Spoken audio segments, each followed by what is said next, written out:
नमस्कार साथियों, Chanakya inspire India में मैं डॉक्टर शेषनाथ मिश्र आप सभी का एक बार बहुत बहुत स्वागत करता हूं। साथियों, आज DSSB TGT संस्कृत विषय से इस परीक्षा को देने वाले अभ्यर्थियों से मैं कुछ महत्वपूर्ण बात करने के लिए आया हूं। जैसा कि आप जानते हैं कि DSSB TGT या PGT का अभी तक कोई सिलेबस ऑफिशियल नहीं था, मतलब ऑफिशियल कोई पाठ्यक्रम, आधिकारिक कोई पाठ्यक्रम DSSB के द्वारा नहीं निकाला गया था। परंतु इस बार जो है DSSB ने TGT विषयों की परीक्षा से संबंधित पाठ्यक्रम को आधिकारिक रूप से अपनी वेबसाइट पर उपलब्ध करवाया। अनेक विषय हैं जिनसे TGT की परीक्षाएं विद्यार्थी देते हैं, उन्हीं में से एक विषय है संस्कृत। संस्कृत विषय से जो TGT परीक्षा देते हैं उन सभी अभ्यर्थियों के लिए एक खुशखबरी है और एक उन्हें राहत देने वाली सूचना भी है कि अभी तक जो भी DSSB TGT संस्कृत विषय से संबंधित परीक्षा होती थी, उससे संबंधित जो पुस्तकें थी वो एक अनुमान के आधार पर ही लिखी गई थी। लेकिन पहली बार कहने का तात्पर्य यह है कि जब से DSSB ने संस्कृत विषय के अभ्यर्थियों के लिए, मतलब TGT संस्कृत विषय के लिए जब से यह नया सिलेबस निकाला है, तब से ही इस नए सिलेबस को, इस नए पाठ्यक्रम को आधार बनाकर पुस्तक की रचना की जा रही थी, मतलब पुस्तक लिखा जा रहा था। और यह पुस्तक अब सभी पुस्तक भंडारों पर उपलब्ध है। इस पुस्तक का नाम है परीक्षा दर्पण। यहाँ देख सकते हैं, नवीनतम पाठ्यक्रम पर आधारित DSSB TGT संस्कृत विषय की यह पुस्तक है जिसका नाम है परीक्षा दर्पण, दिल्ली अधीनस्थ सेवा चयन बोर्ड TGT संस्कृत। ठीक है, तो इसमें अब क्या खास बात है?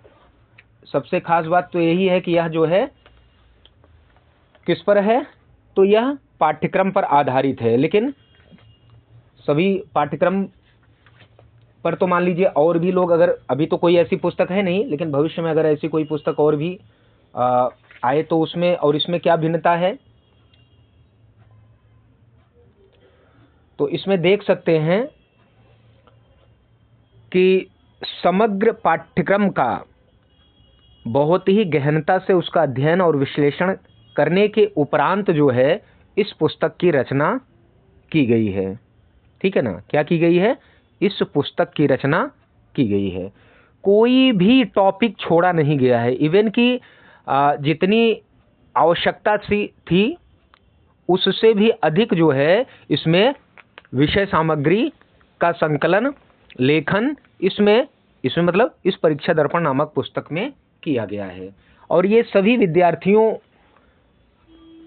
को आश्वस्त करते हुए मुझे अत्यधिक प्रसन्नता हो रही है कि इस पुस्तक के लेने के बाद जो भी प्रश्न परीक्षा में पूछे जाएंगे, इससे बाहर कोई भी प्रश्न नहीं आएगा, ऐसा मैं आश्वस्त आपको कर सकता हूं। इतने विश्वास के साथ मैं आपसे यह बातें कह सकता हूं। ठीक है, अब इसमें देखेंगे तो संस्कृत साहित्य के प्रमुख रचनाकार एवं उनकी रचनाएं, 22 रचनाकारों को हमने लिया है। आधुनिक रचनाकारों तक का जो है समावेश इसमें, जैसे भास, कालिदास, भारवी, मार्कंडेय, भवभूति, श्रीहर्ष इत्यादि। आगे जाएंगे पंडिता क्षमाराव, वेंकट राम, राघवन, VR राघवन जिसको हम कहते हैं, उसके बाद श्रीधर वर्णेकर, भास्कर, और उसके बाद परिशिष्ट में जाएंगे तो अभिराज राजेंद्र से लेकर राधा वल्लभ त्रिपाठी से लेकर रेवा प्रसाद द्विवेदी इत्यादि जितने भी रचनाकार हैं, सबका हमने यहाँ पर क्या किया है? संकलन किया है। ठीक है ना, सबको सम्मिलित किया है यहाँ पर। फिर संस्कृत साहित्य का इतिहास, मतलब संस्कृत साहित्य का इतिहास जैसे प्रारंभ कैसे हुआ, वैदिक साहित्य से लौकिक साहित्य की परंपरा कैसे चली, उसमें महाकाव्य, गद्य काव्य, खंड काव्य इत्यादि नाटक, जो भी जैसे भी परिवर्तन हुए, जैसे भी परंपरा आगे बढ़ी, उन सभी का समावेश विस्तार से किया गया है। फिर संस्कृत साहित्य के प्रमुख ग्रंथ जो आपके सिलेबस में लगे हैं, जैसे महाकाव्य में देखें रघुवंशम लगा है, किरातार्जुनीयम लगा है, ठीक है। उसके बाद नाट्यम जायन स्वप्नावदत्तम, अभिज्ञान शाकुंतलम, उत्तरामचरितम, प्रतिमा नाटक। गद्य काव्य में कादम्बरी, शिवराज विजय, चंपू काव्य देखेंगे। फिर गीत काव्य में मेघदूत, जिसमें उत्तर में पूर्व में आपका है नीति शतकम है। फिर कथा साहित्य में पंचतंत्र, हितोपदेश है। रामायण आपका लगा हुआ है, रामायण में बाल कांड का कुछ टॉपिक लगा है तो वह भी है इसमें। महाभारत है, महाभारत में जाएंगे तो आपको विदुर नीति इत्यादि मिलेगी, उसका भी यहाँ समावेश है। पुराण में जाएंगे तो पुराण का परिचय ही है। फिर अग्नि पुराण इत्यादि जो लगे हुए हैं उनका है, विष्णु पुराण भी है उसमें। फिर संस्कृत काव्यशास्त्र के प्रमुख आचार्यों का मैंने परिचय दिया है, जो कि टॉपिक आपके सिलेबस में नहीं था, परंतु इससे संबंधित प्रश्न पूछे जाते हैं, इसलिए मैंने इसका भी संकलन किया है।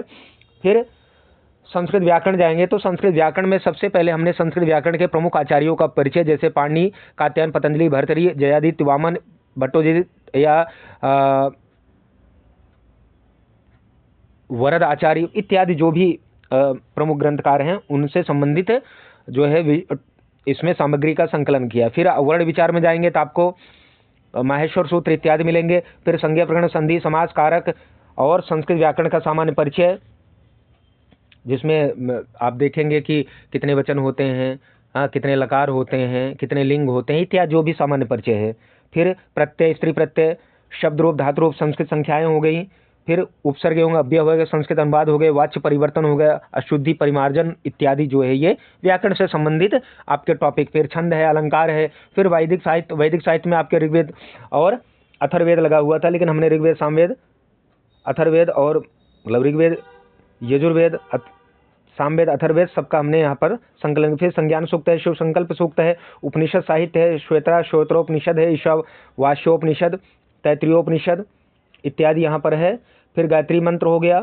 भारतीय दर्शन का सामान्य परिचय, दर्शन में जाएंगे आपका वहाँ पर सारा दिया हुआ है, चाहे वह आपका तर्क संग्रह हो, श्रीमद् भगवद गीता हो इत्यादि सभी का है।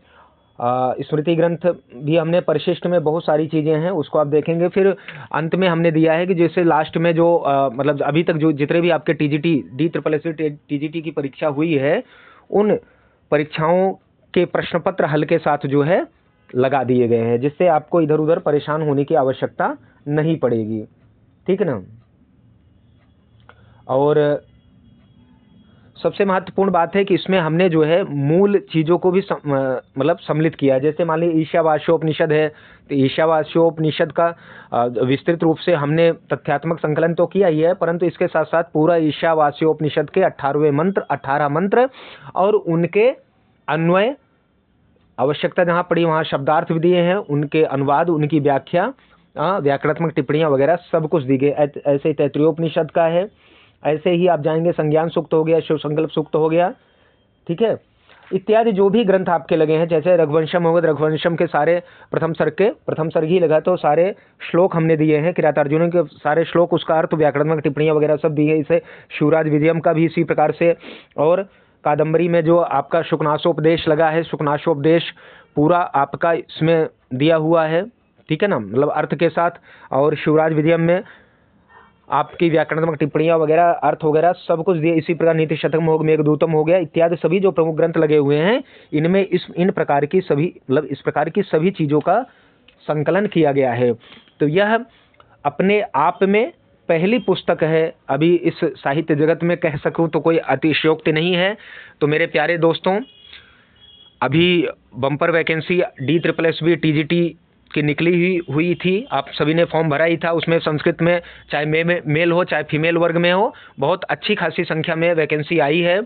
तो अब आपको इधर उधर भटकने की जरूरत नहीं है। यह पुस्तक चौखंबा ओरिएंटालिया से मेरे द्वारा ही लिखी गई है, ठीक है, और ओरिएंटालिया मतलब चौखंबा ओरिएंटालिया दिल्ली से ही यह प्रकाशित है। तो आप लोग ऑनलाइन भी अमेज़ॉन इत्यादि पे सभी ऑनलाइन प्लेटफॉर्म पर भी यह पुस्तक उपलब्ध है।